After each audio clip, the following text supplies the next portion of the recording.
Life is incredibly complex, but biology organizes that complexity into a hierarchy.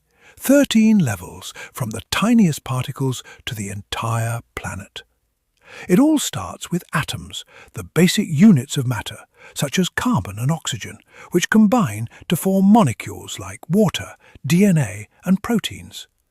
These molecules comprise organelles, the specialized structures within cells, such as the nucleus or mitochondria that perform specific functions. Organelles exist within cells, the smallest units of life, whether they function alone like bacteria or as part of a larger organism like us.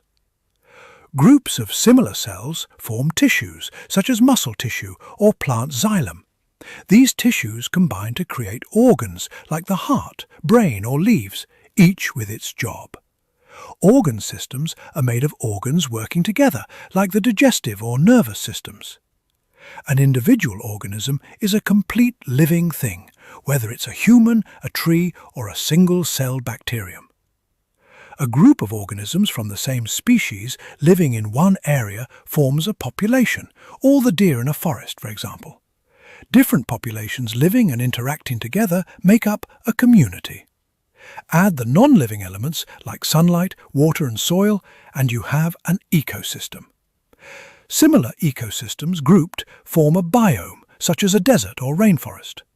Finally, the biosphere encompasses all life on Earth, every organism in every ecosystem across the planet.